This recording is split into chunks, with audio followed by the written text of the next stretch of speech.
X in my name is not just a symbol or a target sign.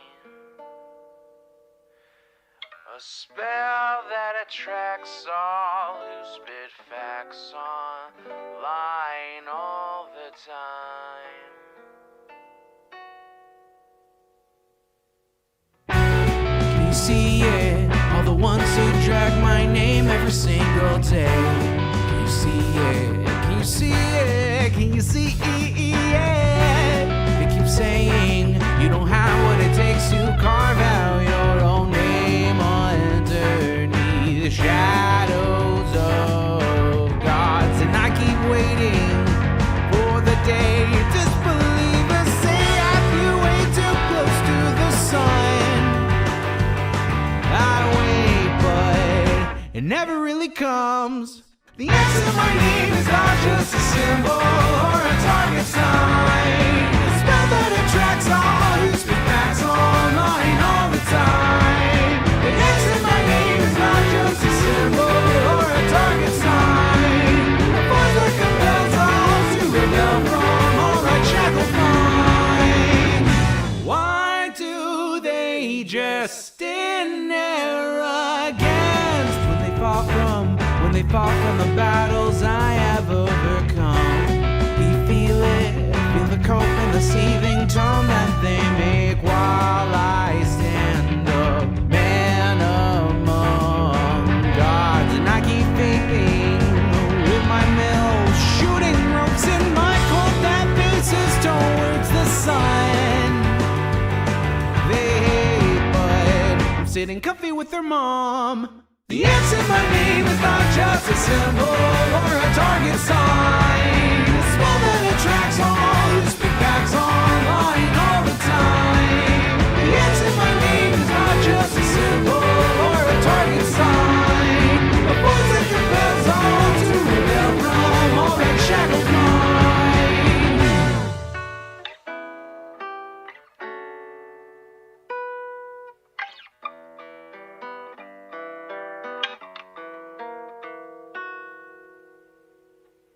The X in my name is not just a symbol or a target sign. A spell that attracts all who speak facts online all the time.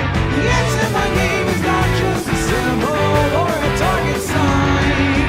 A force that compels all to rebel from all that shackled minds. It's you and me, your mom, it's me. I'll take another hit from my name. You'll see now, watch me right now, punch your things now. Show you how.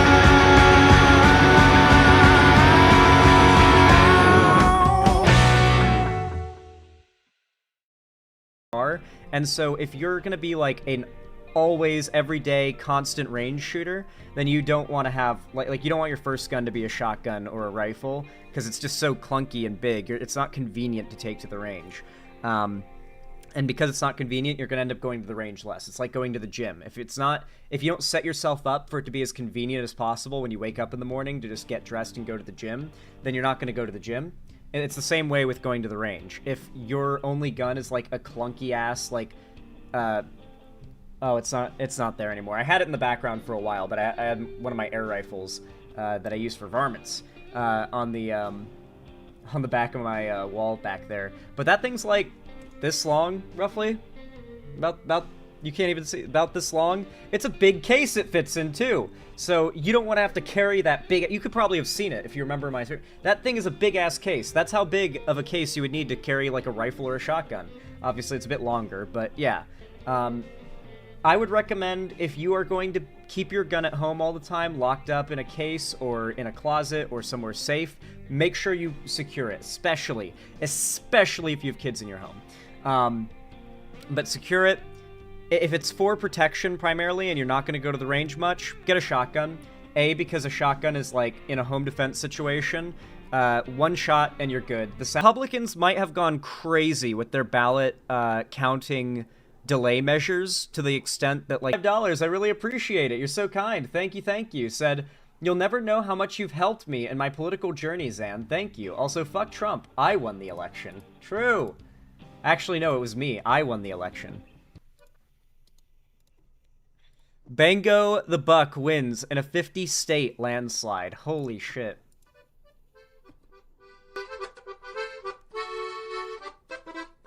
I'm not gonna lie.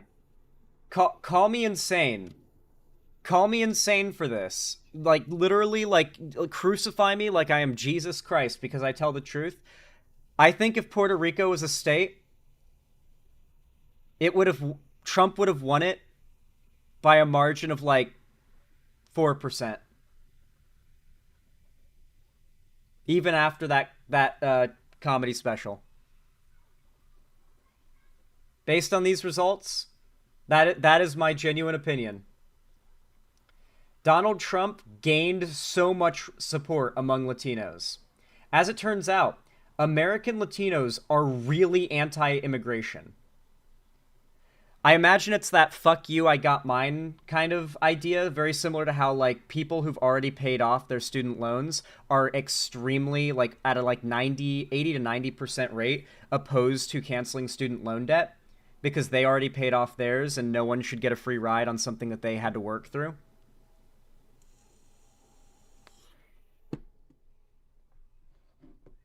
Anyway, thank you for the $5, Bango the Buck. I really appreciate it. Bango the Buck, 50-state landslide. It's true. Real results. This is the true outcome of the election they won't tell you. The left is too afraid to admit it. Good one. Thank you for that, Bango the Buck. I appreciate it. You're so kind. You're so based. You know, I didn't eat dinner last night after stream, and then I woke up and immediately started getting ready for stream this morning. Before even looking at the results, I was just like, all right, time to get ready for stream. The second I woke up, it was like the sun was already up, and I was like, oh, fuck. Because I wake up before the sun does these days, so I was like, oh, shit. And I just immediately ran downstairs to my computer and started getting stream ready. I haven't even had breakfast, bro. I hope you guys know, I am raw dogging my day. So much for the immense turnout and viewership today. Oh my god. Nearly 800 people watching the stream right now. Can I just say thank you guys so much for being here. I really knew the existence of term limits are the people that Trump appointed. Like, we got to also talk about the fact that this was one of the biggest unanimous across the board losses for Dems in decades in every margin. The Republicans flipped a bunch of seats in the House. They took the Senate. They took the majority in the Senate. They won the majority of governors. More progressive policies on ballots, such as rent control in California, failed across the country, including in blue states. Every single metric by which, and the popular vote, and the Electoral College, every metric by which you can measure how well the Republicans did in this election, the Republicans dominated. The American people chose, in every area that they could, at large, they chose the Republicans. I'll debate, but I'm not the factors why Trump won. I was watching that stream, actually, because I woke up and I was like, damn, who's live right now covering? Oh, West Side Tyler. Like, before they convinced themselves they were. But that doesn't hit the same as seeing results that show, damn, we're the majority now. The actual majority. And they are. They are the majority now, or at least their allies are. Centrists, more often than not, will side with the right before they'll side with the left. I've warned you guys of this for a while. It's why the left doesn't typically get along with centrists.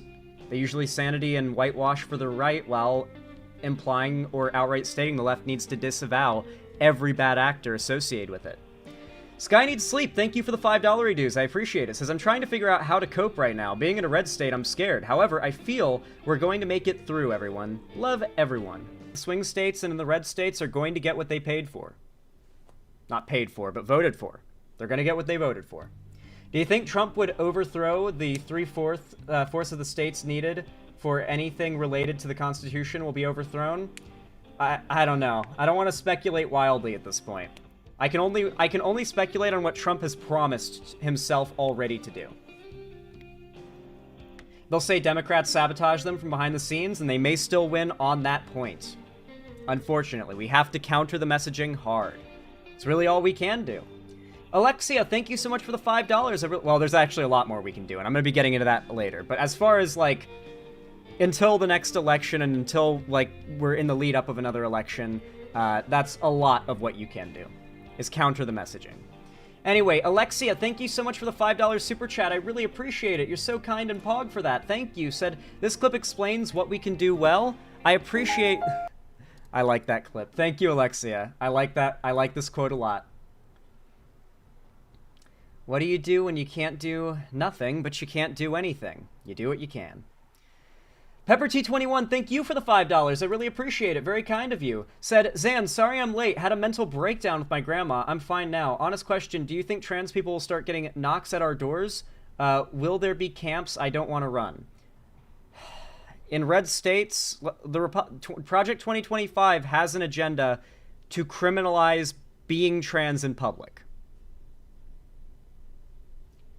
Blue states can protect you from this. Red states will enforce these laws in lockstep and without fail.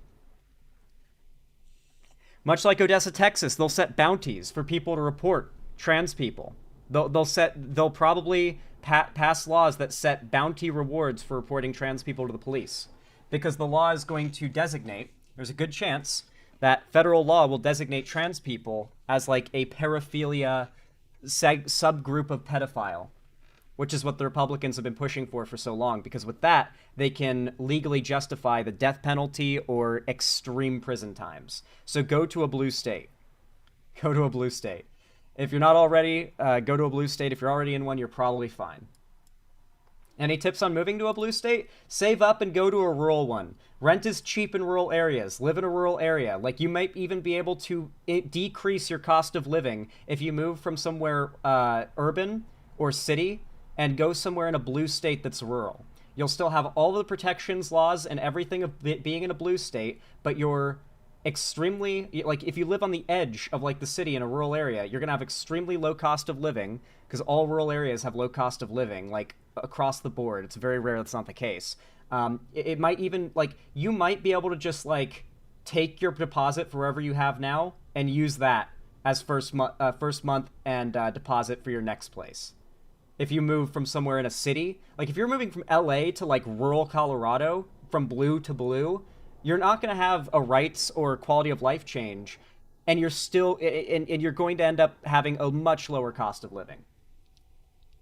Yeah, rural Oregon, rural Washington, rural Colorado, beautiful areas, blue states, and plenty of wide open, low cost area. Because like packing up and moving states is really hard. But if it's the kind of situation where you are moving to a cheaper situation, that is how.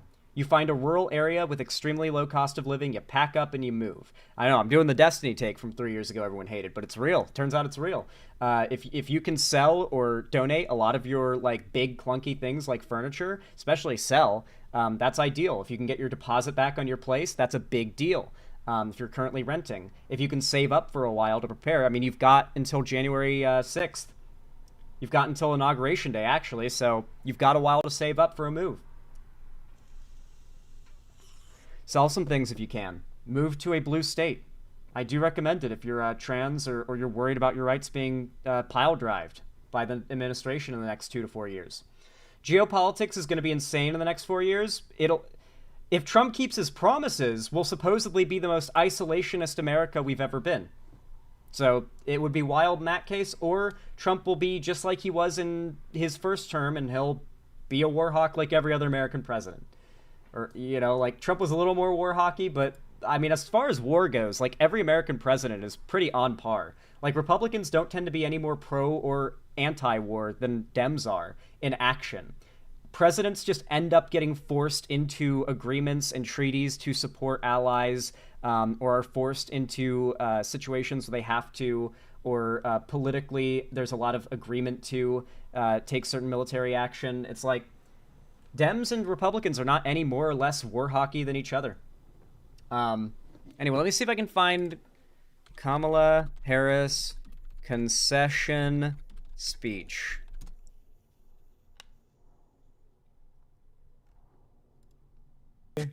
It's copyrighted too, god damn it.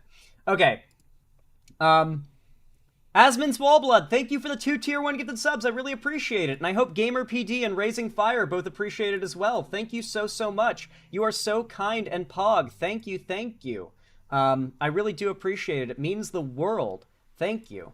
Ride the Rails, thank you for the $5 donation. I really appreciate it. You are so awesome. You are so based. Sent a YouTube link, an X link. Ugh, Twitter. I've thought about deactivating Twitter, considering, like, election season's over. The site is owned by Musk and is, like, really falling apart. I'm probably, like... I haven't posted on Twitter in months now, nor have I really been on Twitter outside of on stream when people link me Twitter stuff. Like, I like that I have DM contact on there. Like, I can contact a lot of YouTubers that I'm mutuals with, like big YouTubers even, through it. But I feel like I could just like DM them before I deactivate and be like, hey, add me on Discord, and then just like shut down, because like Twitter just needs to die. I think Destiny even is so like this surprised me, but he came out and said something like, I don't want to support Elon Musk or Twitter as a platform. He's a dog shit person, and it's a dog shit platform, and I'm going to deactivate my account and encourage all my fans to stop using Twitter and stop supporting the platform. I gotta say, if Destiny's willing to do that shit, I gotta do this. I gotta encourage you guys to do the same thing. Because goddamn, if someone who is not like super lefty like him is so willing to boycott Twitter in the state that it's in, then lefties got no excuse not to be boycotting Twitter. What's even there for you anymore, anyway? But regardless, thank you for the $5. Says this link. What a week, huh, Captain? It's Wednesday. Yeah, you're not wrong. It really feels like Friday, doesn't it? It really feels like Friday night right now, dude. Thank you for the $5. I really appreciate it. Bango the Buck, thank you for the $5. I really appreciate that. Very kind of you. Very pog. Said, do you think Trump will be able to ban woke movies, TV shows, or games? I doubt that's going to end up happening. That kind of culture war stuff never ends up getting to legislation, but we'll see. We'll see. If it does, you know I'll be the first to cover it. Let me just say thank you to everybody who's been dropping financial support in the stream so far. You guys are immensely generous. Let me finish up reading these last few super chats, and then let's get into the discussion. Thank you to Alto Eager for the $2 super chat saying, welcome to the Find Out era. Gonna be a ride. True. We fucked around. Time to find out. Stevie Williams, thank you for the $10 super sticker. I really appreciate it. You're so kind. Thank you for the support. I really do appreciate that. Chris Bass, thank you for the $5. Says, honestly, this election has really inspired me to do more for my community and get deeper into politics. I want to do more to inform and improve. Nice, Chris Bass. That's the kind of shit I like to hear. We're going to be talking a lot about how you can do that, particularly on a local level when the midterms come around later in this stream. Useless Legs, thank you for the $10 super chat. I really appreciate that. That's so kind of you. You're so base. Said, just wanted to remind everyone to remember to breathe. I'll be watching with my face in my emotional support bag of cheese puffs. Hey, if you're somebody who suffers from anxiety and you get like that weird pain feeling in your chest, that like tight feeling and that knot in your stomach, here's what I want you to do. Put your hands on your stomach, over your belly button. Don't push down. Just, you know, like hover them, like in contact with your stomach, right? And move your hands with your stomach as you do that. And then what I want you to do is through your nose. First, I want you to exhale through your mouth as much as you can. Get your lungs and like your deep stomach, like empty everything out. Just exhale as much as you can. And then challenge yourself to take the slowest, deepest, longest inward breath that you can and fill yourself up with air. And then slow exhale out through your mouth. Nice and slow. Challenge yourself to make it as long and slow and drawn out as possible. You will feel a bit better afterwards. It will make that knot go away. That is really the only way that you can get rid of that. That is how you make that go away. Trust me, I felt it before in plenty of situations. I literally used to like perform in front of crowds in a Speedo swimming in high school, okay? Trust me, I know how to That's probably why I don't get like nervous in front of a crowd of like right now 600 people watching me. It's probably because I've been like basically like nearly naked in front of crowds of people for years of my life since I was swimming in high school. I'd be like at a meet and I'm just in like this fucking Speedo and it's like everyone's looking at me. That's the whole point. That's why they're here, is to look at us.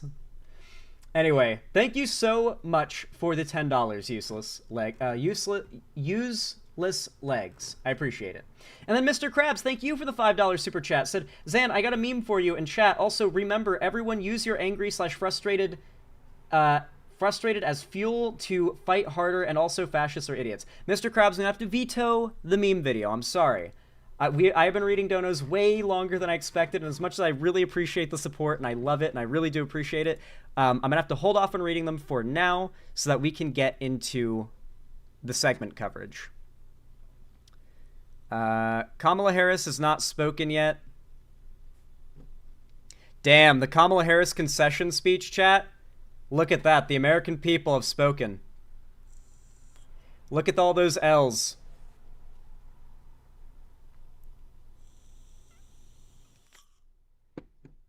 God damn. Yeah, we should be getting the concession speech from Kamala Harris in a minute. Jula00, thank you so much for the $2 super chat. I really appreciate it. Says, I miss swim with freshmen getting all nervous. Yeah, I remember being a freshman. You're real nervous when you're a freshman on the swim team. And then you learn to not be nervous about basically anything anymore really fast. Do you think Harris cried when she realized she wasn't going to win and that she lost, like, the hardest that any Democrat has lost in decades? Like an unprecedented, like, giga loss for Dems. You know, it honestly shouldn't be surprising. You gotta realize, you gotta also consider, all these factors we'll be talking about later, you also gotta consider, as much as you guys gave me shit about how I was wrong for considering this, you know, a potential problem, Biden actually got elected. Harris ran and got elected as VP, but Biden ran in the primaries against Harris and a bunch of other Democrat nominees, even Bernie, and won, demonstrating his policy, his beliefs are by far the most popular among Democrat voters and just in general. If you wanted to get high voter turnout, then you want to run the person who actually won, and won well, ideally, a primary. Harris was not ran in the primary, and the primary she did run, she lost.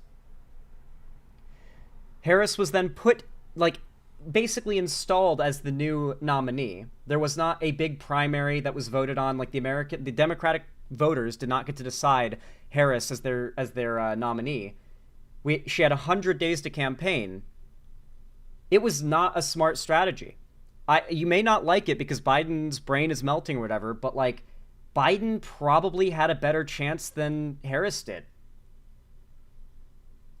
I mean, come on. Harris lost the popular vote by 5 million. Hillary won it by 3. You're telling me Biden would have lost that hard? You think Biden, after winning against Trump in 2020, would have underperformed Hillary? He would have at least lost less hard than Kamala Harris did. Come on. That was a massive strategy fuck up, and the Dems should never do it again. I hope they learn their lesson. That is something they do need to learn their lesson on, big time. All right. Considering I don't know when this concession speech is going to start, I'm just going to go ahead and get into years. All right? It's not that far away. You could flip your state on a local level. Get involved in electoral politics. You can run for office. A lot of those races are decided on a margin of tens of votes. Count them on one hand how many votes the margin is. You can absolutely easily run and even win in some local elections, especially if you've got a small town that you live in, or a small area, small district, something like that. You could run for Congress. You could legitimately, realistically run for Congress and win, guys. I'm not joking. That is completely doable. And you don't, like, Congress elections happen far more frequently than like even midterms and federal elections. Get involved in your local state's politics. Register to vote. Lock the fuck in. Oh, has Harris started her concession speech? What good timing. Is it happening now? It is happening. Kamala didn't get the job done. Should her statement really matter to nonpartisans? The perception that she is willing to concede the election, this is her concession speech, and that she is like engaging in a peaceful transfer of power, and as the vice president will certify the results of the election and thus like be the one who officializes Trump's presidency. Yes, that's actually a very big deal. That, like, through all of this, when Trump lost the election, he tried to overturn the results and cheat our democracy, while Harris is actually the main person responsible for passing the power over to Trump as vice president. Remember, the reason why Trump didn't run with Pence like he did in 2016 and replaced him is because he refused as vice president to not certify the election results in 2020.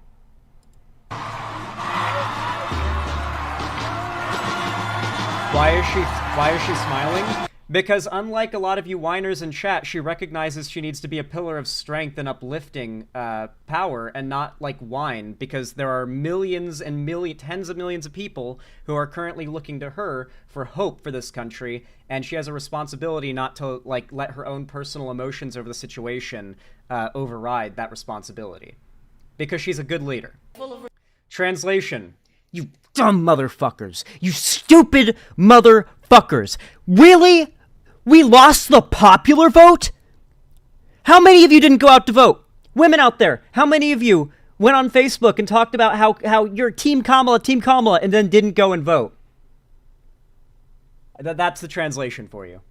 Resolve.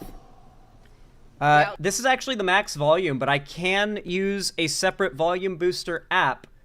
There we go, and that should boost the volume beyond the normal limit. The outcome of this election is not what we wanted, not what we fought for. Third-party votes made no significant difference in this election's outcome. It would have had a little bit of a tightening effect on the loss that Harris had in the popular vote, but it would have made no difference in the swing states. Oh no, she's calling for insurrection, guys. Peacefully and imagine if she said peacefully and patriotically go march to the Capitol. Dude, fucking 170 days of this campaign. Did you guys see it? Okay, this has been the one silver lining. This will make you feel a little better. To scare Republicans, lefties on Twitter last night started posting me bringing my 50 Harris ballots to ballot boxes in Pennsylvania. Hashtag start the steal. And they got hashtag start the steal trending on Twitter to scare Republicans into thinking they were going to lose their lead and the states were going to flip. That shit was really funny. I saw that shit after I ended stream last night, and Republicans were getting genuinely mad at those tweets. The hashtag start the steal tweets. I'm bored with it now. She's repeating a lot of the same rhetoric that we've seen her repeat a lot of times during her campaign. There's not much to it now. She's mostly said all that we're there to see. I want to talk primarily about why she lost, okay? There's not going to be a recount. It'll make no difference. The margin of Trump's win is so massive, a recount would make no difference. You wouldn't even be able to argue for the validity of a recount. So, let's look at the results. Now, obviously, in some states, they could pull a recount and it might bend things a little. Wisconsin, for example, has been called for Trump, and there's literally a 1.1% margin there. Michigan, the margin is pretty similar, about a 1% margin. In Pennsylvania, it's a 1% margin flat. In Georgia, it's a 2% margin flat. Our vote's going to come in. That could potentially change the results. Could there be days of electoral ballots getting checked? Maybe, dude, but I don't think so, dog. I don't think so. It would be the biggest upset in political history. It would give Trump so much grounds to argue fraud if days after the results were basically finalized by the media, we saw a flip because more votes got counted. They try to cast it, like, cancel out the votes. I don't know. It's going to be Trump's win. It's Trump's win for sure. But I really want to analyze these results, okay? Let's take a look. Now, something you guys have to remember is that not all the votes have been counted yet. And I don't say this to mean that, like, oh, the results could change. I mean that to say the final totals of how much Kamala Harris lost by and how much Trump won by have not been finalized yet. There's a chance that there's an extra couple 100,000 votes to come in for Trump, maybe an extra million to come in for Harris. Might be a little bit tighter of a margin. Who knows? The numbers might get a little higher is my point, because there was supposed to be much higher turnout than we're seeing here, except for the Republicans. The Republicans had record turnout. The Dems seem to have had pretty low turnout based on these results here.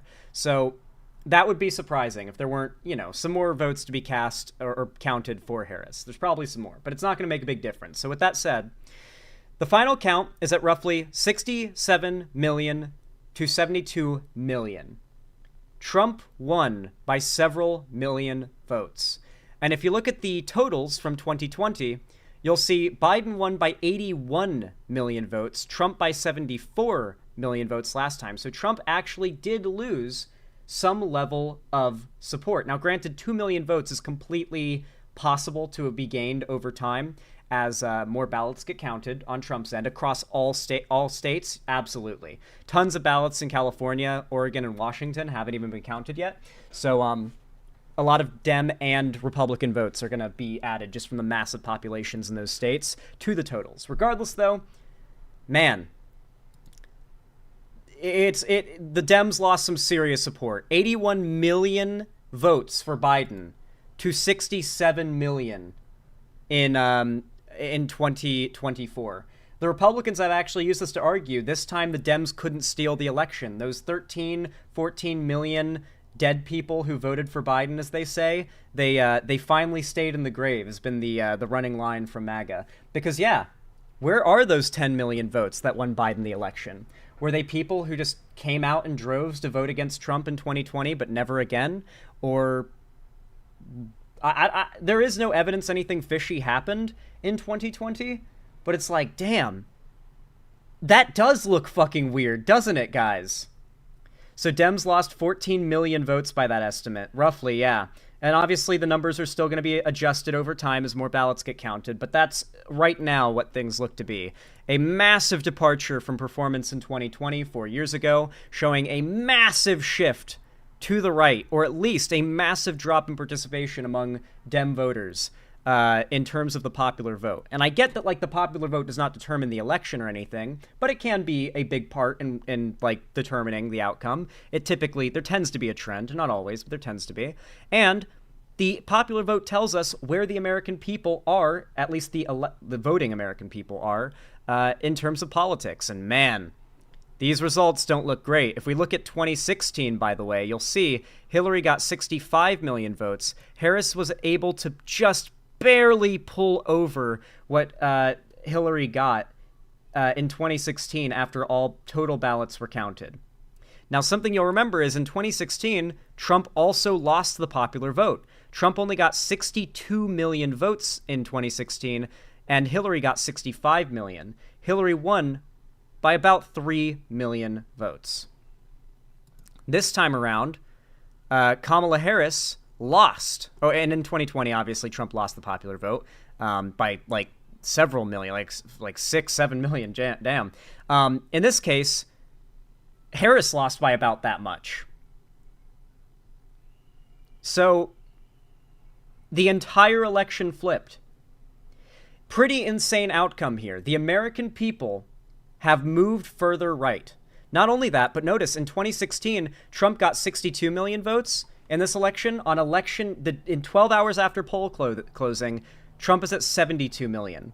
At least 10 million more Americans decided, yeah, this guy who tried to overturn the results of the last election, this fascist who calls different minorities garbage and it just does everything in his power to be awful, this is who we want. This is who represents us. You need to understand that Trump is probably the most perfect representation of American culture I've ever seen. If you came to America as, say, a European or any non-American, you will find that most Americans you encounter in public act, talk, dress, behave, and think like Trump. They talk like Trump. Trump is an American. Trump is the American. You can say Tim Walz is John America. Tim Walz is everything America wants the rest of the world to think it is. Trump is what America is. Trump is the embodiment of American culture. Trump has to really fuck up if Americans are going to dislike him. And this is the wake-up call that I think the left really needed to realize America is a right-wing country. A very conservative country where we as the left are a minority, both in power holding and in total population number, unless this is just a low turnout issue. That is what this election suggests. Is it black pill time? If you want to take the black pill on the American people, yes, you should probably have taken the black pill on Americans a long time ago. I've been telling you for a long time, Americans are stupid, and if Trump wins, it'll be on, well, the exact policies that we're going to break down in a moment, and how the American people and their stupidity have been convinced that Trump is better. So let's break those policies down, huh? Let's talk about how Trump actually ended up winning this election by bringing up paint to kind of illustrate these reasons. So I want to break down the possible reasons why this happened into 3 categories. There are the fun reasons that Harris lost. And what I mean by fun is they're the reasons that a lot of you guys in chat are going to be posting as like cathartic venting. But realistically, probably aren't all that real. Probably aren't why, but maybe some of them are. There are the boring reasons Harris lost that are just like the very like, okay, here are like demographic breakdowns, voter data. Here's where Harris lost with certain demographics, et cetera, economic policy, that kind of stuff. And in the middle, probably why she lost, which is the main like 5 issues I think I'm going to break it down to that are why Harris lost this election. So let's start with fun reasons Harris lost. The reasons that many of you in chat have probably like purported as why she lost, right? She didn't appeal to young lefties.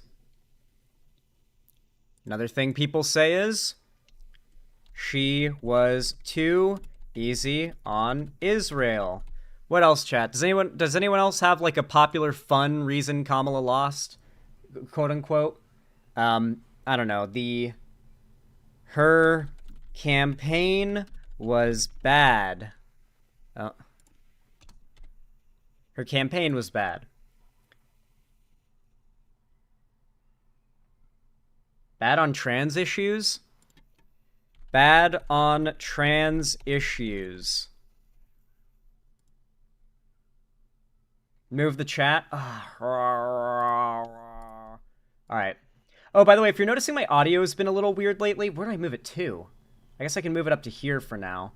If you notice my audio has been a little weird as of late, don't worry, that is temporary. I found out today my YouTube just randomly, for no reason, set my audio bitrate to 0 instead of the ideal 128. I'm going to change that after stream today, and my audio is going to be a lot more smooth, bassy, high quality. So if you're hearing my mic and it's like, why is it so, like, weird?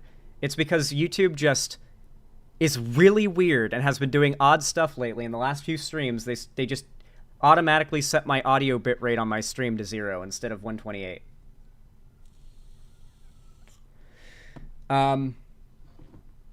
Let's see. Oh, identity.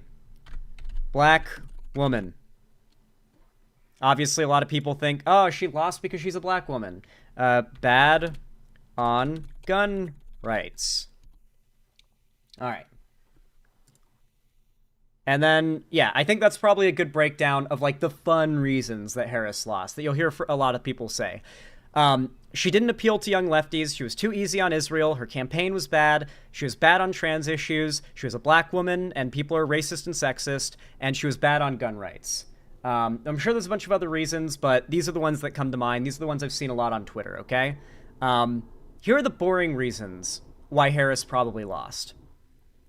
Inflation rate during Biden and Trump's presidency.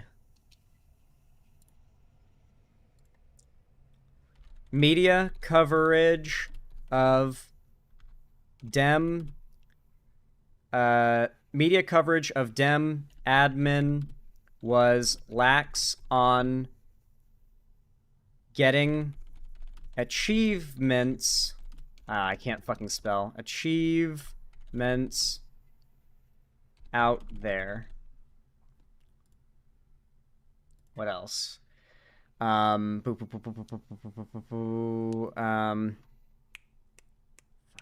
to... Oh, yeah. Harris didn't have enough time to campaign. And another, this is a big reason. This was probably an impossible election for Dems to win. So, these are the boring reasons and fun reasons why Harris probably lost. And I'm going to pick we're gonna go over all these popular reasons that I've seen passed around as why Harris probably lost. As far as like the issues go, then we're gonna talk about the actual demographics of votes that Harris lost and Trump won, because that is also very relevant. And then we're going to talk about, obviously, what we can do now. But first, let's talk about the reason she probably lost. She didn't appeal to young lefties is just not true. I've seen this claim passed around a lot. It's just not true. Gen Z, young voter turnout for the Dems was massive, like record turnout among Gen Z. The Harris administration actually did an unprecedented level of success in appealing to young voters and getting them to come out and cast their ballot and vote for Harris. They really did succeed. Their voter bloc, the Harris voter bloc this election, was young, very progressive people. The people she lost with were, in fact, older, Gen X and older specifically, conservative, especially white voters. That is the demographic that Harris lost pretty goddamn hard on. The demographic that Biden won previously, that Harris needed to also win if she was going to get this election. Another claim is she was too easy on Israel. Well, going over that last point, the fact that young Gen Z are the ones who backed Harris the most and actually came out and voted in very high voter turnout, that actually doesn't seem to be true. The young people... Trump also had a lot of Latino voting. We'll get to that in a moment. Don't worry, KP Thone. So based on the previous data point, I feel the idea that Trump was too easy, or not Trump, or she was too easy on Israel is the opposite of reality. I am not in favor of Israel's military action that has caused so much civilian death and it basically is just genocide in Gaza on the Palestinians. But the American people are very Zionist. America is a hardcore Zionist country. I've made this point before about how it is nearly impossible to exist as a political candidate, as a politician in America, and be openly even critical of Israel and have a existing political career. And people puffawed me because of how many people are out there waving Palestine flags. But here we are with a massive Trump win, mogging even his previous wins, gaining over 10 million votes. It's not that there wasn't enough support for Harris because she was lacking in support. It's also that Trump has grown in power and bled voters more likely than not from Harris and from Biden. Trump convinced people who have voted Dem to vote for him again in 2020. So I highly doubt that she was too easy on Israel. Her campaign was bad. In a way, I kind of agree with this. She did a really good job of appealing to the young demographic, and I think every single campaign in the future should learn from what she did in increasing Gen Z voter turnout as much as she did. However, what she really failed at was appealing to Gen X and older voters, whose biggest concerns by far were not abortion or any of the issues that Harris primarily ran on and made the forefront of her campaign. Certainly not that Trump is bad. Instead, their primary focus is economics and immigration. And the majority of voters in America have been polled and surveyed for weeks and months now as massively favoring Trump on economics and immigration. And I even said if Trump wins, it'll be on those policies, economics and immigration. And he did, in fact, win. In every metric, the Republicans won. The American people absolutely agree with, say, for example, remember when I brought up the statistic that 60 or 70% of Americans believe that the U.S. needs to do mass deportations of illegal immigrants? Y'all were like, no way, that's impossible. Do you feel like that's impossible, seeing the outcome of this election now? Or do you think maybe that stat was correct? Do you think maybe, yeah, about 70-something% of Americans are open to the idea of mass deportations of illegal immigrants? Because that is the culture and standard of the issue. That is the expected belief to be had on the issue. Americans at large do not want illegal immigrants here. Many of them who don't want illegal immigrants here are even okay with making the legal immigration system easier, but they are not okay with illegal immigration. Illegal immigrants are one of the biggest hated groups by Americans, even if you are the, what's the term for it? Dreamer child of illegal immigrants. Statistically, you're more likely to vote for Trump than for Kamala if you're a man. If you're like a Latino, yeah.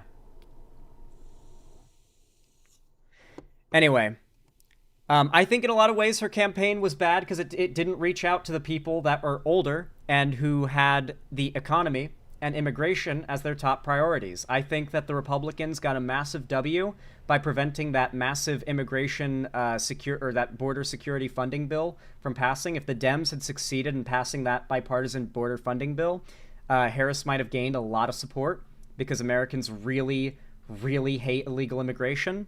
And that would have been a big win for her to claim that she's taken a big step to eliminate illegal immigration, which would make you all cringe if she stated it. It's why, like, y'all kept getting mad every time she said something bordering on conservative, but those were the winning talking points she had. Another claim is she's bad on trans issues. I assure you, people did not refuse to turn out to vote for Harris and let Trump win with his Project 2025 because Harris doesn't do enough for trans people. No. The fact that she is a black woman, I honestly don't think this is what did it. I'm going to put an X through this reason as well. I don't think America is too racist to elect a black woman, or I should say a mixed race woman president. I think that, America nearly landslide elected Obama. Obama won Iowa, didn't he? Iowa is like a hard red state, and Obama won Iowa in 2008, if I remember. Maybe it was 2012, I forget. But Obama won Iowa, dude. That's fucking insane. Obama was able to win over rural Republican states into going blue as a black man, okay? I don't think the racism is that big of a factor in the outcome of the election. Not to mention, Hillary won the popular vote by several million votes over Trump in 2016. So I don't think sexism is a big factor either. Maybe when you combine woman and brown together, you get maybe like even the kind of racist and kind of sexist people, they just can't handle that. That's like you can't be both, but I doubt it. Considering the history of what people have voted for in the past, I doubt it. Bad on gun rights, maybe.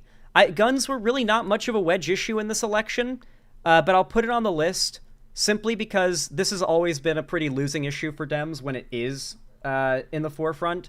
Unless there has been like a school shooting yesterday, the American people are broadly not in favor of like strict gun control, particularly when you explain in depth what kind of gun control you want to put in place.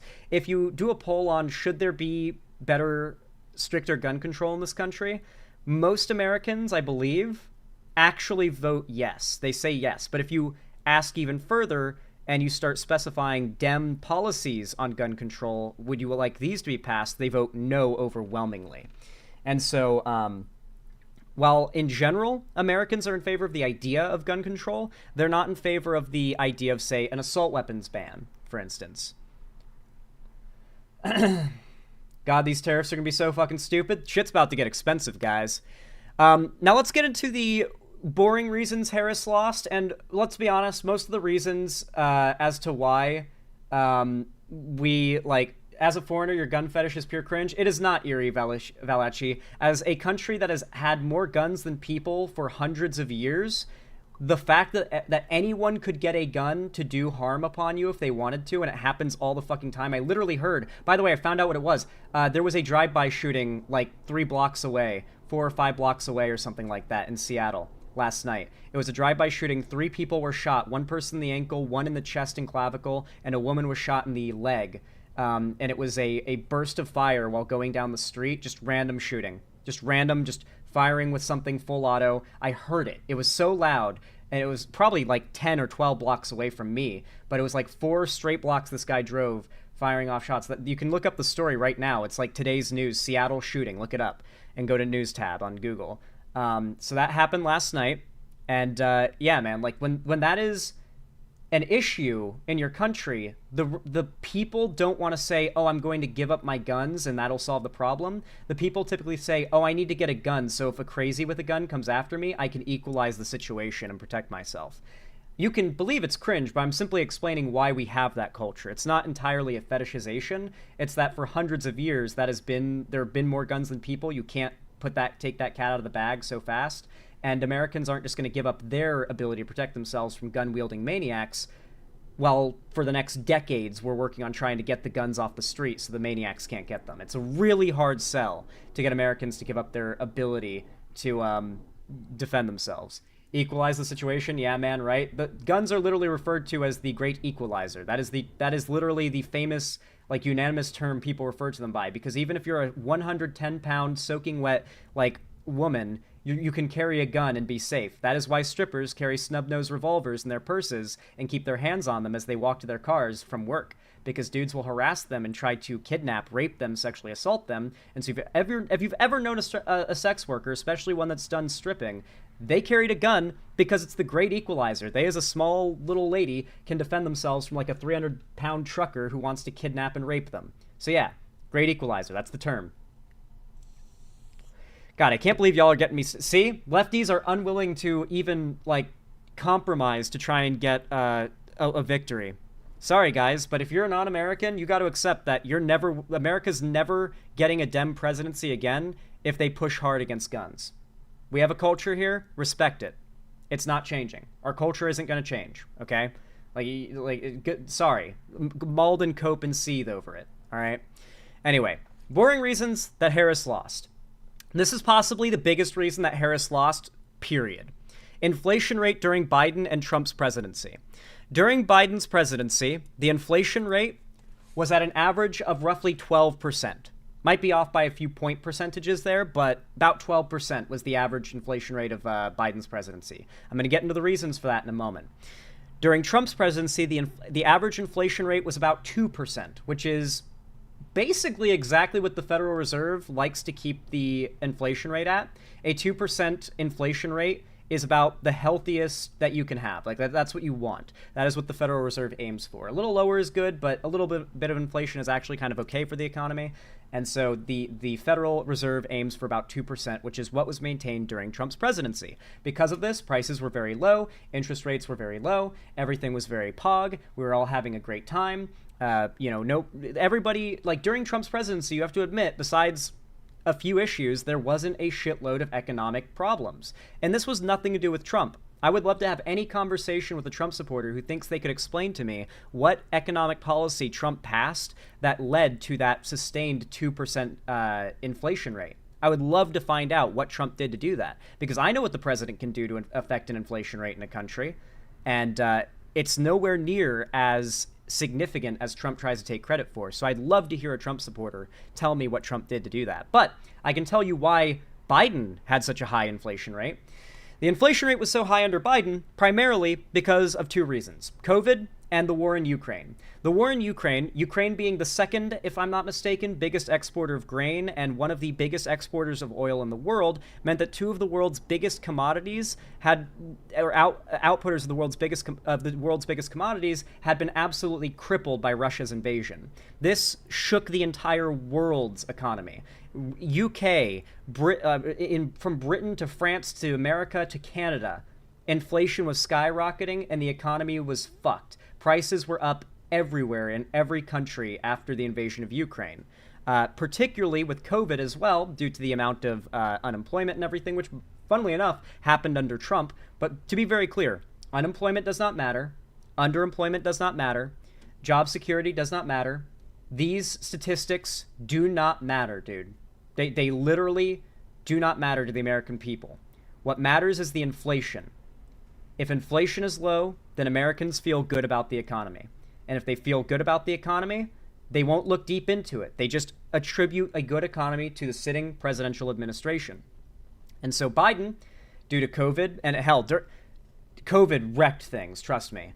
Biden, unfortunately, took the hit on a 12% inflation rate caused by, in some ways, Trump's behavior. You could argue that Trump empowered Putin to invade Ukraine when he did. You could argue that Trump caused the massive ravaging of the world that COVID did. The 1.6 million dead Americans today that died from COVID. You could make that case. However, during Trump's presidency, what people remember is, hell, even during the bout of Trump's presidency when COVID was happening, what people remember is that no one was driving, so gas prices dropped to an unbelievably low amount, with gas trading between countries sometimes happening at a negative, unprecedented for trade in the world of world trade. People were just gathering gas in gallon jugs because it had gotten so cheap. And so when you see when Americans remember Trump as president and gas prices that low, I've told you this a million times. Repeat after me. The American people would elect Hitler in a landslide if they knew it meant lower gas prices. $1 or $2 would be all it took. Financial security is far and away the most important issue in this and the past elections. And it is what Trump runs on as a businessman to get people convinced that he is a good president.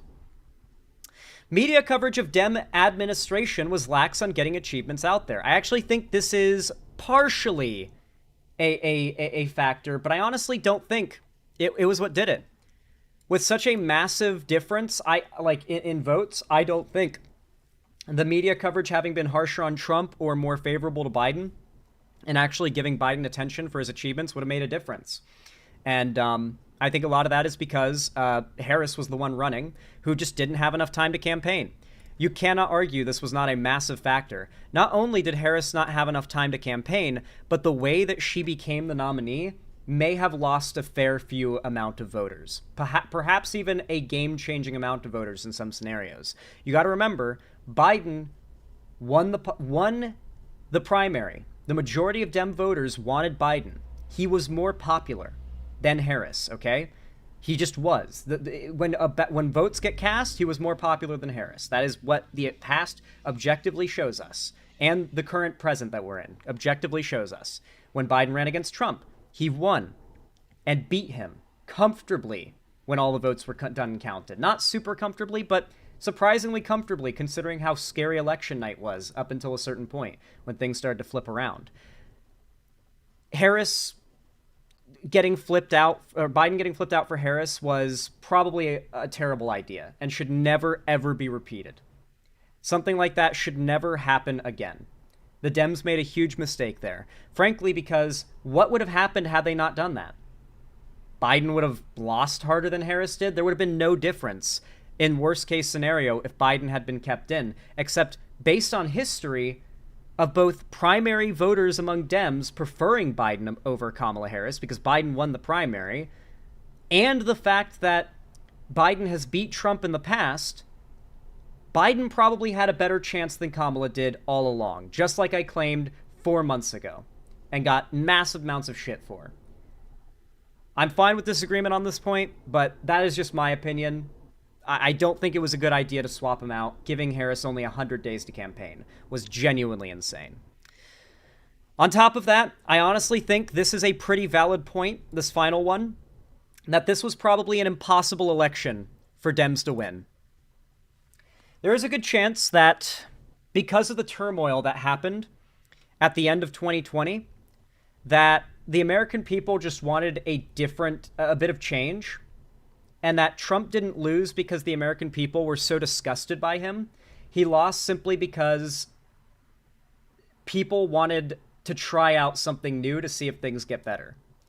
And because it takes a long time for things to get better, more than 4 years, Biden did not get credit for making things better.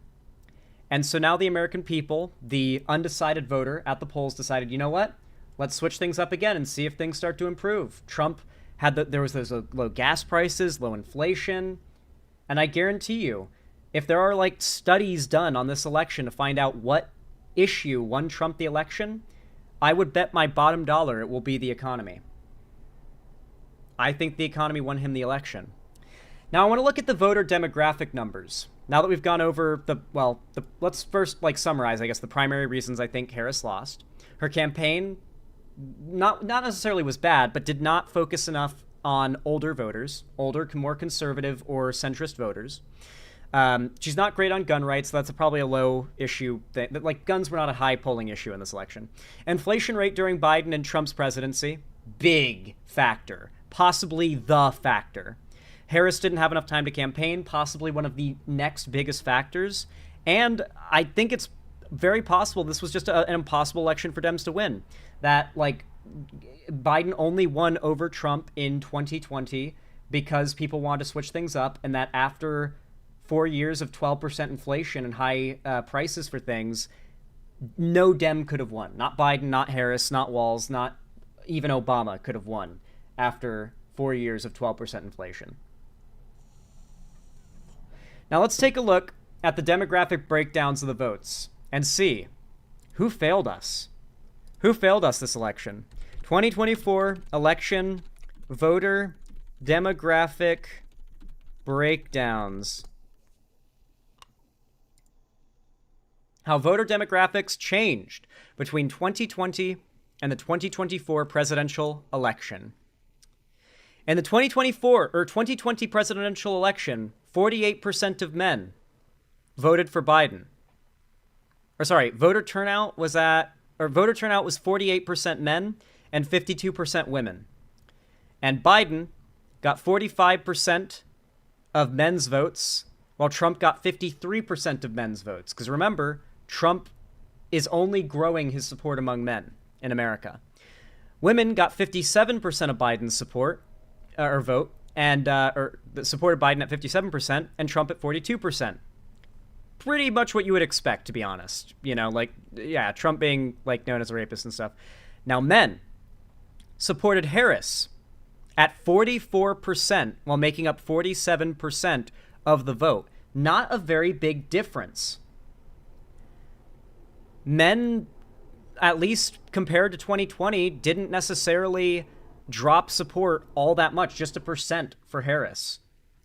However, their support for Trump went up to 54%, and women's support for Trump went up 2%. Women's support for Harris dropped several percent from 7% to 54% for Harris.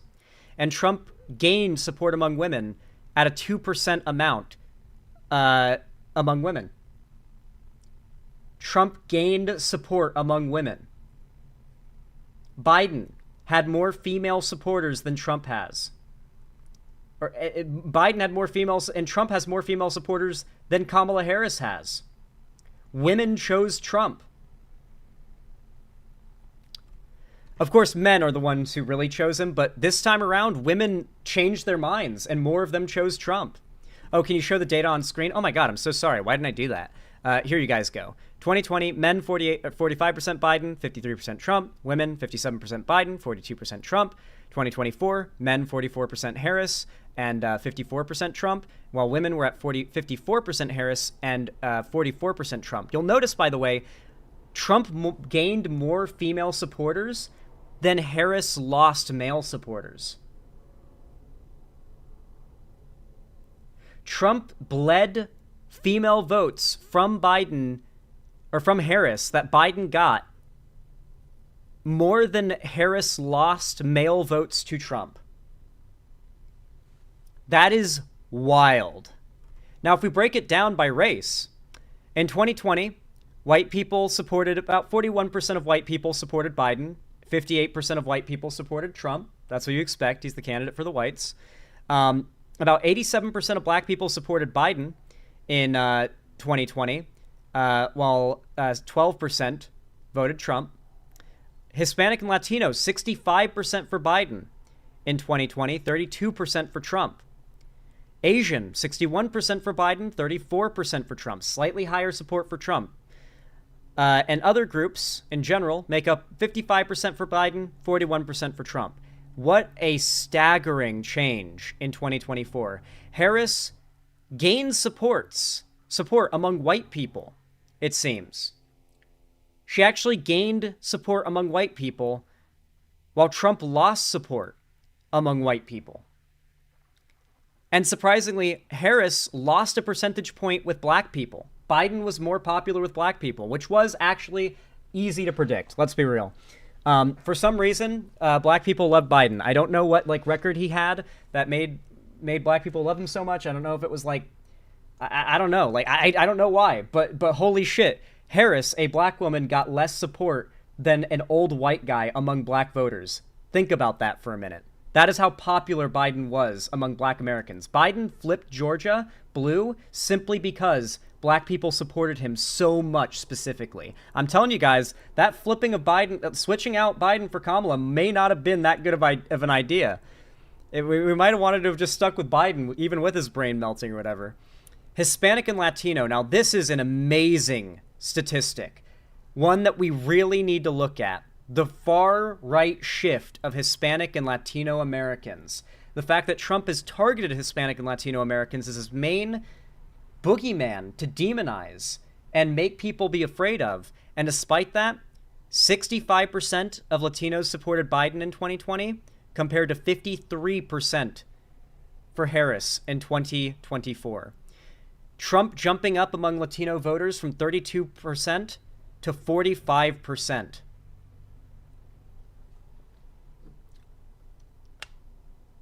Texas Latinos are seeing the biggest shifts in particular. Yeah, my friend Ethan, who used to be a Texan, told me before the election, man, when I hang out in Houston, I'm seeing young teens and they're all like Latino, all out wearing their MAGA gear and stuff. It's fucking scary, dude. Like, I'm telling you, dude, Latinos love Trump, Zan. And he's telling me this. I'm like, no way, no way. He was right, dude.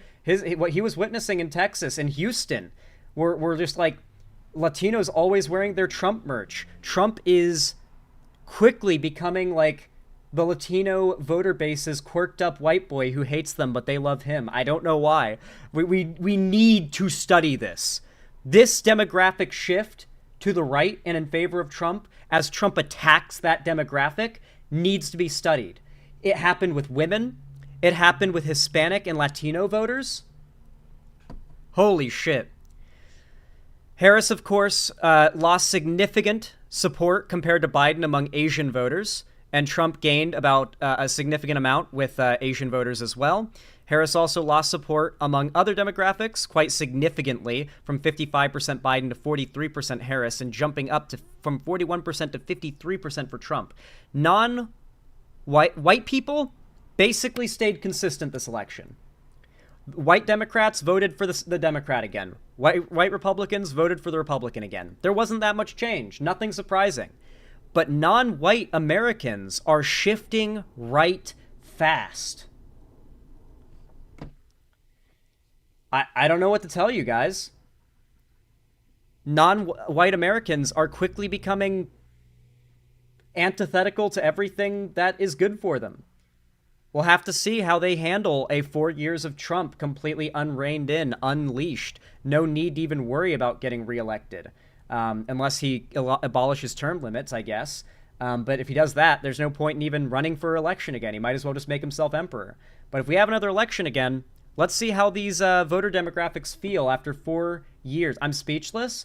Did you guys really think that marginalized groups, as you guys like to say, agree with the left? Like, do you guys think that, like, marginalized groups in America were, like, super leftists with their Ushankas and their, like, red flags, like, in their AK-47s, ready to, like, march for socialism and to defeat the racist establishment? No, they're ready to join it. They're people. POC are individuals like any white person who can feel a desire to want to take advantage of an exploitative, awful system to get ahead personally out of selfish desire, because they're people, their skin color, and the demographic they are a part of changes nothing about that.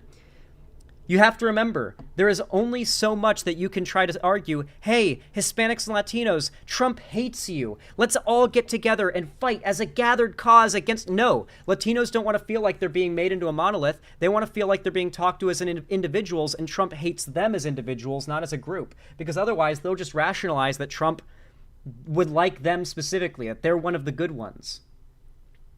This should be a massive, massive wake-up call to you guys.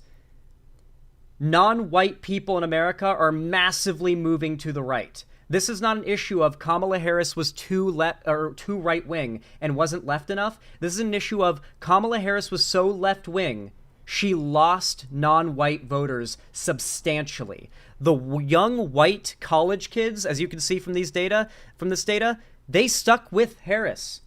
They stuck with Harris. The white guys for Harris, they stuck with Harris and they voted for Biden at about the same amount. It is non-white Americans who are shifting to the right in this country.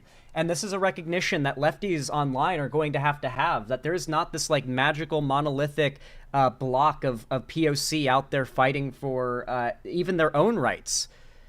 It's just not happening. They are individuals fighting to get ahead for themselves, to secure financial security, to lower inflation so they can afford groceries and so their kids can go to school. And they have been convinced that Biden is ruining the economy, that Harris is partially responsible, and that if they want to be able to afford rent next month, they need to vote Trump. Man. Listen, this is such a grim day, but I really hope that y'all are able to pull something from all of this. And that being the value in us having these numbers. That in 4 years, Trump has gained nearly 10% or more among non-white voters in almost every category, despite ramping up his attacks on those groups more than ever. It goes to show that the American people, no matter what their race is, we're in a new age of politics. The Democrats are going to have to really go back to the drawing board after this and basically completely overhaul the way they engage in politics in the future. The idea of people in suits that talk like a aggrieved school principal needs to end. Tim Walz, I think, might have been a good representation of the type of people we need on the left. Maybe Bernie. But frankly, I think we need a Trump. I think the left needs a Trump. I think the left needs to start embracing the rhetoric, the type of rhetoric Trump engages in. What I mean by that is not the dishonesty, not the lying, more so the boisterousness, the lack of any care for what people will react in response to what you say. Trump goes out there, says something insane, gets an immense amount of media coverage, farming the crazies that agree with it, and then does not really he just doesn't let the criticism get to him, and he just keeps doing it. And it is a winning strategy. He's so bullish, he bowls through any consequences or accountability for saying crazy shit. It turns out in America, there is no October surprise. There's no crazy thing you can say to ruin your political career. Hell, you can't have Epstein ties or be a felon or try to overturn democracy and lose your political career. It might make you more popular because you're so, you're against the man. That's a big part of it. If there is one way I could describe American culture, it's all about sticking it to the man. American culture is fundamentally all about sticking it to the man. And Americans think no one sticks it to the man better than Donald Trump. When he tried to overturn the results because he lost, he was sticking it to the man. He's a bad boy, He's a cool bad boy type president. They like that shit. It actually resonates with our very conservative, very macho, boisterous American culture. And even non-white, even immigrant Americans coming to America are seeing an increase in support among Trump because they're like, hell yeah, I want in on this.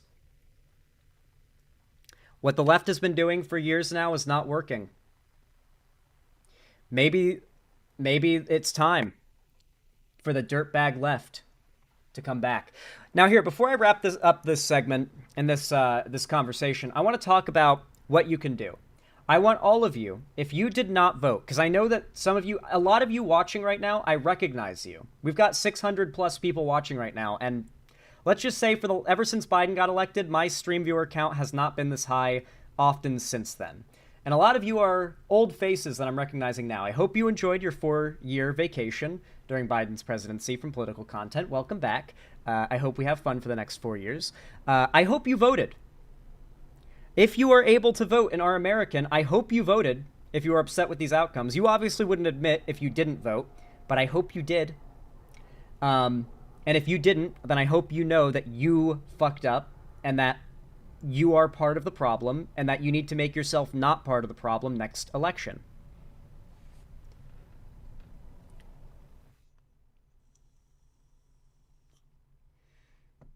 Obviously, if you're underage and can't vote, I'm not referring to you. I'm saying if you could have voted and you didn't, then you're part of the problem.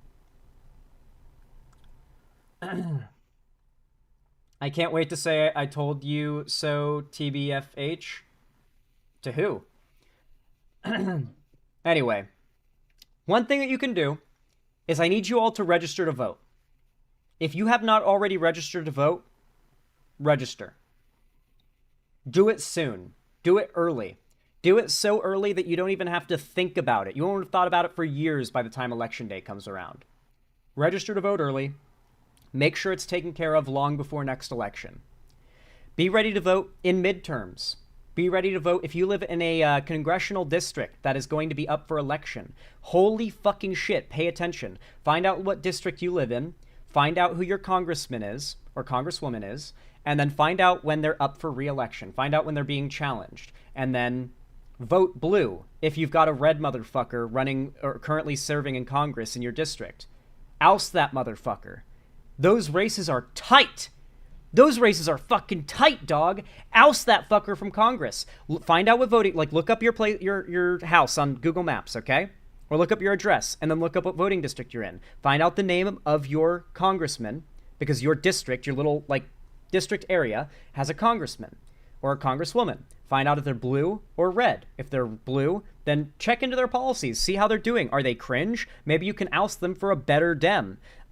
If they're a Republican, look into who's challenging them or looking to challenge them. Start boosting their race early on, by the way. Oh yeah, you better believe, considering how far right America is as a whole, we're totally saying retard now. If you're somebody who gets mad about saying retard and calling it a slur, just know the majority of marginalized Americans voted for Trump this election, okay? America is, the world is not so progressive that we have decided the R slur is a slur. Why do I even say the R slur? Retard. We gotta stop softening up the left. The left has to be less soft. The fact that the right gained voters by being racist towards the demographics they gained voters in, the left has to be far less soft. Slurs are back on the menu, boys! Nah, just retard. Just that one.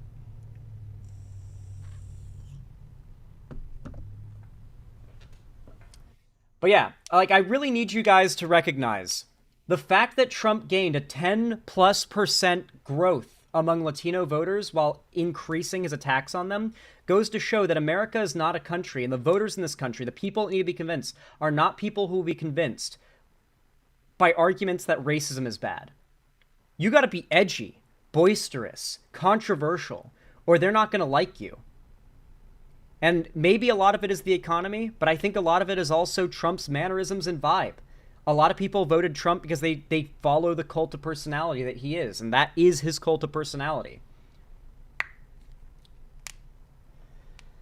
There is no other way to describe America right now than retarded. But hey, with all that said, I really want to finish all of this discussion off, and there's going to be a lot more talk about all of this in the future on my stream. I'm just, obviously we're very focused on the election right now and talking about the results and, like, what ended up happening, overnight and everything, that we're more focused on that, but streams are probably going to resume normally, unless some big crazy news happens tomorrow. I'll probably take tomorrow off because I've streamed the last 3 days, so I'll probably take tomorrow off, get some housework done, because today and yesterday have been just nothing but focused on stream, so I need to, like, do my dishes and shit. So tomorrow I'm going to take tomorrow off, and I'm going to focus on my basic house duties that I haven't caught up and been, like, up on in the last 2 days, because, good lord, work has been a lot, And the day after that, I will be resuming with my normal stream schedule. We're going to be doing a lot of content, dunking on Trump, MAGA, and everything going on. There's a lot to do. It's going to be a long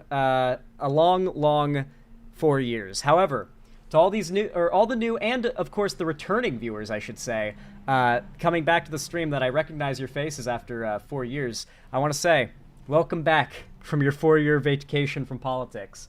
I hope you enjoy your stay back on the channel. It's nice having you here. Anyway, thank you so much for watching this segment. If you enjoyed, please consider leaving a like. It's like casting a blue ballot to make YouTube push my content in the algorithm. Let's make that voter turnout high, huh? Don't refuse to vote. Cast that blue like on my stream. It really helps a lot. And all my videos. Every time you push like, it forces YouTube to push my content in the algorithm out to new viewers. And on top of that, you can subscribe. You can also comment. Both of these things help the channel a ton. If you subscribe and ring the bell icon, YouTube will actually tell you when I go live or upload a new video. And of course, you can follow my social medias, linked down below in the description as well, including my Discord server, where I host game events, call-in streams, or watch parties at least once a week. I really like to connect with my community there, so you really should join. I also announce all my new uploads and streams there, so if you haven't already joined the Discord, you really, really should.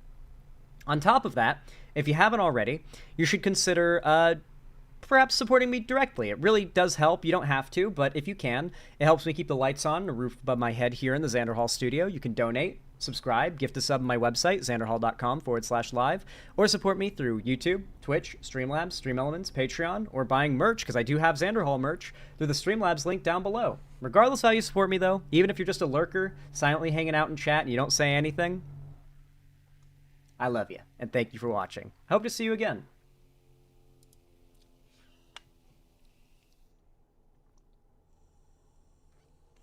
Michael Moran, thank you for the $5. Says, can't wait to see you dunk on Matt Walsh or Steven Crowder when they give Trump the sloppy toppy. It's going to be hard to watch. I don't know if I really...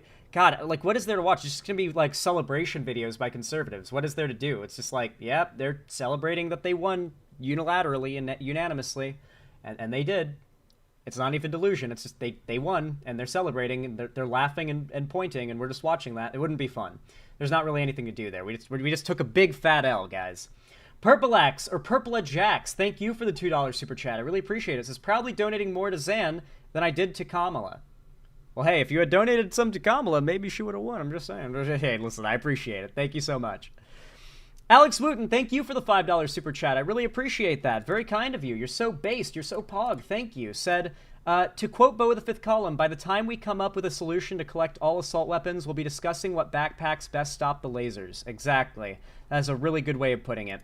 The fact is that most people who are anti-gun are not Americans and don't really know a lot about guns or, like, the actual gun crime stats or gun violence stats or how they work or, like, how many Americans have guns and those guns never get used in crimes or violence. And so from their perspective, it's just everyone's got guns. Every day there's shootings. It's crazy. Meanwhile, it's like, dude, there are more guns than Americans in this country. If it was that huge of a problem, there would be massacres across the country, all over the streets daily, like nonstop. It's actually like, despite there being more guns than Americans, there's a surprisingly low amount of gun crime. Which is why it's like, there does need to be acknowledgments of the issue. It's not really like the big out there thing that you would think. Like, our total homicide rates are about on level with any other country that is comparable to America. Those homicide rates with guns would just be replaced with other forms of attack. Mass shootings make up a ridiculously small amount of the statistic. And when I say mass shootings, I mean like a lot of deaths. I mean, because a mass shooting in America is categorized as 4 or more injuries or deaths. So if like someone walks in to a room and shoots 4 people in like a mall and injures them, that is a mass shooting statistically. It gets counted in the mass shooting statistic. But if we count a mass shooting as like 10 people get shot or so, that is that there's a lot less. If you set it at like 10 or more, or even 8 or more victims, the amount of mass shootings in the country drops massively, meaning the amount of gun homicide in this country by number is actually not that much higher. It's just a proportion of the total homicide, and it doesn't make up that much. Pro-2A is a leftist stance. That's why it's so weird when people call me liberals or a liberal. And it's like, how many like pro-2A liberals do you know that like love their guns? You know, like I don't know, man. Like, I don't think I'm a liberal. I feel like I don't really match the concept of an American liberal. Maybe I do, though. Maybe an American liberal. Because, I mean, to be fair, both my uncles vote Democrat, and they have gun cabinets. They have, like, lockers that you open up, and it's like, oh, there's where all the shotguns are. There's all your rifles. There you've got, like, a drawer of pistols. Oh, and there's the bucket of shotgun shells. You know, like, both my uncles vote Dem and have that. So, like, in America, just know that, like, Dems will lose voters if they try to ban guns.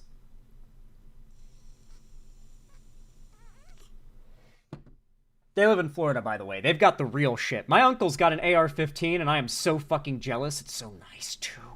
Oh my god, it's so fucking nice. Next time I go to Florida, I'm shooting that motherfucker. Well, I'm not shooting him. I'm shooting the gun. That came out wrong. I'm shooting that fucking gun when I go to Florida. I'm having my uncle take me to the range next time I go to Florida to visit. You're gonna do what? Yeah, that came out wrong.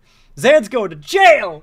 No, I'm shooting that AR-15 when I go to Florida on my next trip. I really want to experience a properly working, fully functional AR-15, because the only time I've ever shot an AR-15 in my life was Demon Mama's AR-15 that had a magazine round feeding issue. I don't know if it was her mags or if it was like the feeding mechanism in the like chamber, but or in the mag well to the chamber, but you could fire like 1 or 2 successive shots and then it would jam. And you'd have to take the magazine out, drop the mag, cycle the round out, because for some reason the round's jammed in the chamber, put the mag back in, then cycle another round back into the chamber, and then you could fire like 2 more shots. Not the best AR-15 experience. I've technically shot an AR-15, but not the best experience. So next time I go to Florida, definitely doing that. definitely gonna shoot my uncle's dope-ass AR-15. It's got like a desert camo. It's so fucking raw, dude.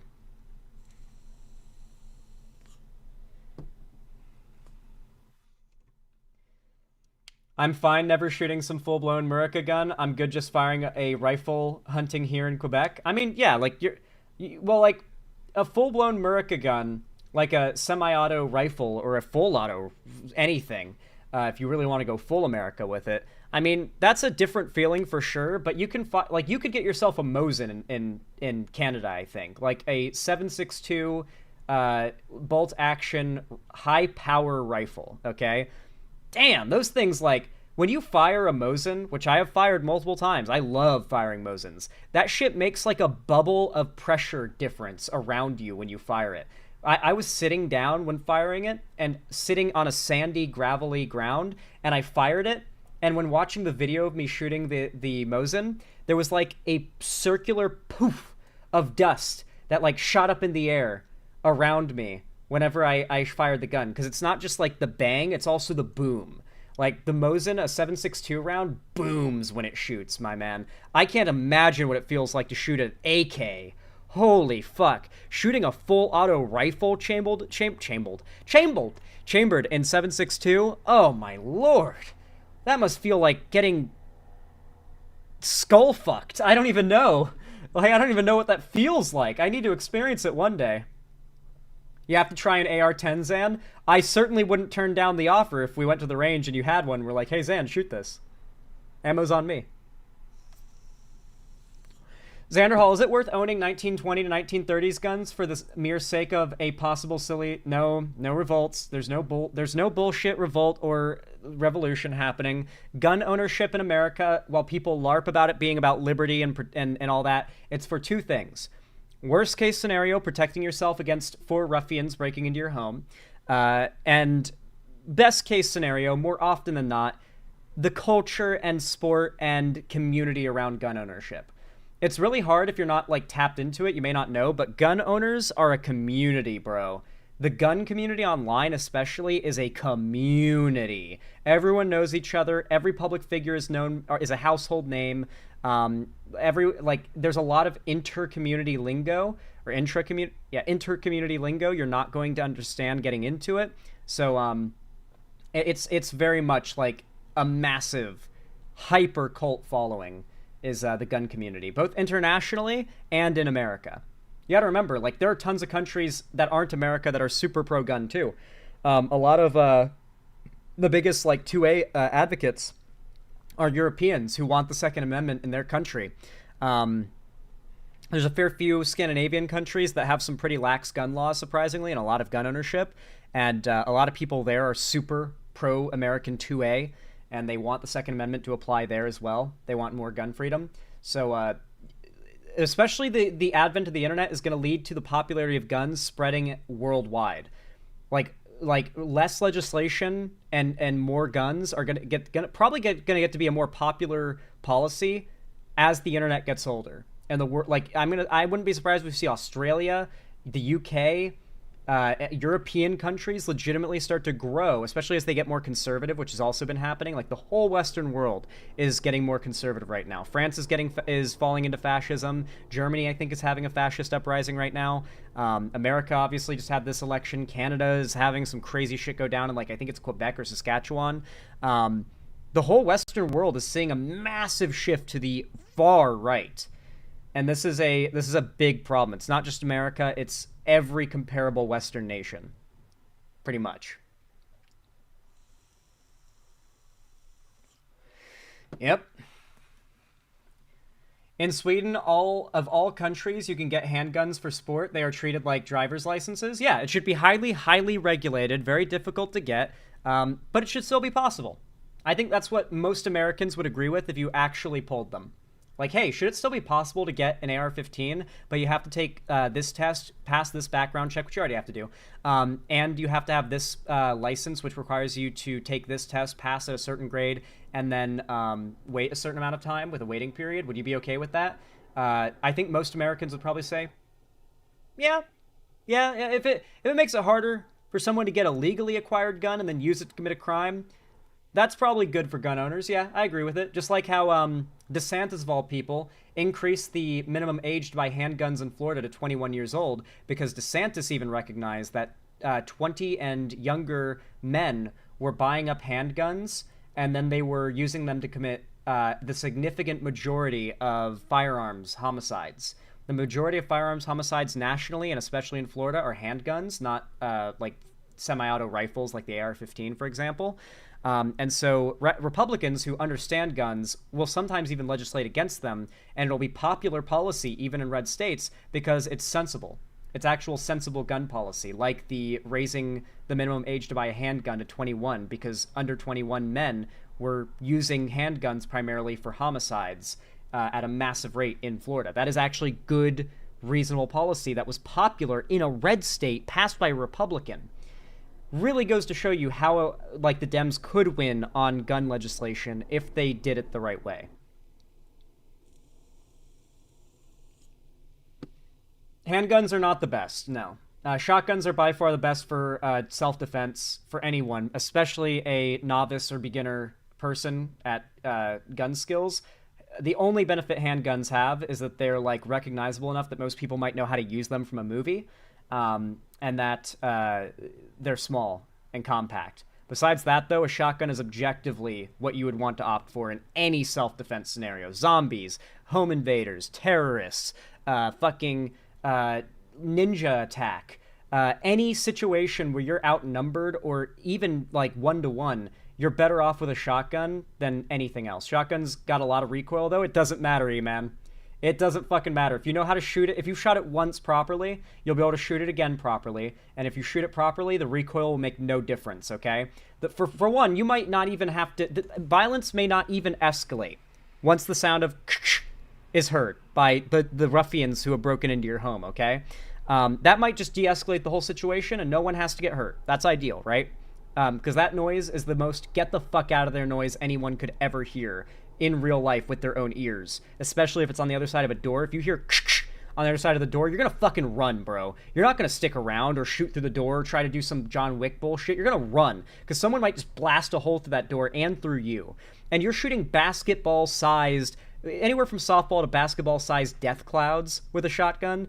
The recoil doesn't matter, man. Like, you're gonna be able to get that thing ready to go again if there's, like, 5 dudes who broke into your house. Like, once you put a hole through one of them, and you've got it ready again in like a half a second to put another hole in it. Like, they're running, dude. You've won.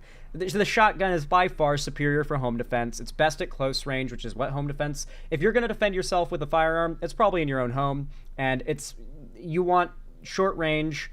The shotgun's ideal. You're gonna be stressed, panicked, and scared, and caught by surprise more likely than not if you ever have to defend yourself with a firearm. So you want it to be a shotgun where you can be shaky, like.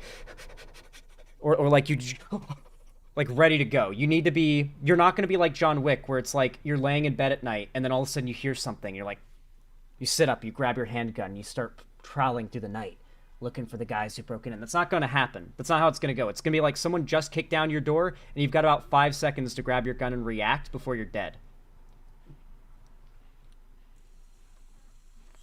That's why.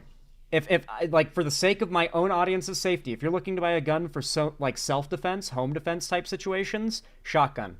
If you're looking to buy a gun for the hobby and the going to the range and shooting, unless you live rurally where you can go shoot skeet or shoot clays, I would, if you can shoot skeet and clays close to where you live, go for shotgun. That is easily the most fun shooting sport that you can do. Go for the shotgun easily. Take it to the range, shoot clays. Have fun. It's great time. One of the most fun things you can do with firearms is shooting clays or shooting skeet. Another thing you can do is if you live in, like, say, a city or a suburb where, like, you've got ranges nearby that are, like, indoor ranges, they're probably not going to be too friendly about shotguns. They might not even allow shotguns. If they do, people won't appreciate it, especially if it's an indoor range, because they're so fucking loud. So chances are they might not even allow them. And if that's the case, you want to shoot often and be able to, like, enjoy the gun hobby and enjoy improving your aiming skills, you might want to buy a handgun. If you're not super worried about home invaders and you're more so concerned about just getting into guns, get a handgun like I did. That's what I would basically recommend. Those are the situations in which and how you should make the choice. Went to a range, guy with a semi-auto shotgun was so goddamn loud. Because of that, there are a fair few ranges that don't even allow shotguns if they're indoor ranges, because even with Ear Pro, people will just leave. Like, they'll just lose business because no one wants to be around a guy, like, rapid-firing their goddamn shotgun. Dude, a semi-auto shotgun, man, that... If you can have one of those, you're winning any ruffian breaks into your house scenario that could happen. Balder, thank you for the $10 super chat. I really appreciate it. Says Zan, we need a massive progressive conspiracy to infiltrate the Republican primary, inflate all their numbers, and then unless the Republican is super progressive, just vote blue. Project 2026. Nah, Balder, that's a fantasy world. The GOP has been solidified as the MAGA party. The GOP will never not be MAGA again. The next person they put in place will either be another Trump, as in like another part of like Jared or not Jared, Kushner, fucking Eric or Don Jr. will probably run next if they can't run Trump, or if Trump dies and they can't run him. MAGA is or Trump, or the GOP is the MAGA party now. It is the Trump party, the Trump dynasty party. That is never changing.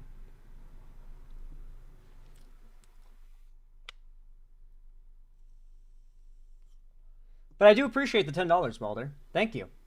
Alex Wooten, thank you for the $5 reduce. I really appreciate it. Very kind of you. Very base. Said, to quote Bo the fifth column, by the time we come up... Oh, yeah, I already read that one. My bad.